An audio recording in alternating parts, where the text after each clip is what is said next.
হাসতে হাসতে ইমান যায়, ইমানের লাগাল কে পায়। আগেতে শুনে আইছি। এখন বর্তমানে একজন দুই তিনজন বন্ধু মিলে, কয়েকজন বন্ধু মিলে সিঙ্গারা হাঁস খাইতেছে ওরা ভার্সিটি। আর বন্ধু বান্ধবে হাসাহাসি করতেছে। এই হাসির জন্য দুই মেয়ে মনে করেছে তাদের দিকে হাসি ঠাট্টা করতেছে। তাই এই দুই মেয়ে গার্লফ্রেন্ডের ফোন দিয়ে ওদেরকে আনিয়ে কেন হাসলো সেই জন্য ওরা এই ছেলেটাকে মেরে দিল। তোরা কি যাই না বুঝা রইবে না?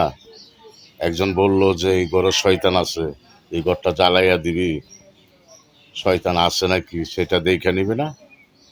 শয়তান আছে দিকে সেই ঘরটা জ্বালিয়ে দিবি। এটা ছেলেটা কি অন্যায় করেছে নাকি মেয়েদেরকে কিছু করেছে, প্রেজেন্ট করেছে না বিরক্ত করেছে, সেটা যাই না বুঝই ছেলেটাকে মেরে দিলি।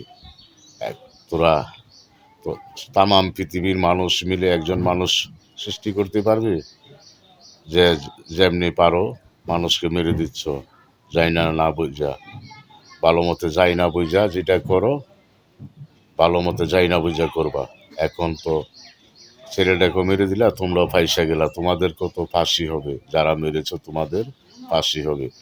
আর আমি বর্তমান সরকারের উপদেষ্টাগণকে বলছি বা আইন শৃঙ্খলা বাহিনীকে বলছি, বিএনপির ভারপ্রাপ্ত চেয়ারম্যানকে বলছি যে মেয়েদের জন্য এই ছেলেটা মারা গেল তাদেরকেও আইনের আওতায় আনা হোক।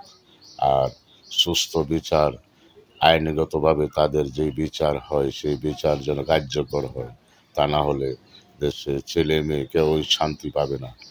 ইফটিজিং হচ্ছে বা দর্শন হচ্ছে, নারী নির্যাতন হচ্ছে, ছেলেদেরকে মেরে দিচ্ছে। এই মাদ্রাসার মাস্টাররা, মাদ্রাসার হুজুররা, মক্তবের মৌলবীরা তারা বলাৎকার করছে, যাই করছে, তাদের বিচার সুস্থভাবে বাংলাদেশে যেন হয়, আইনগতভাবে। কাউকে যেন ছাড় দেওয়া না হয়, যে কোনো দলের হোক, আওয়ামী লীগ, বিএনপি, জামাত, যে কোনো নতুন দলেরই হোক, কাউকে ছাড় দেওয়া হবে না এই বাংলার মাটিতে।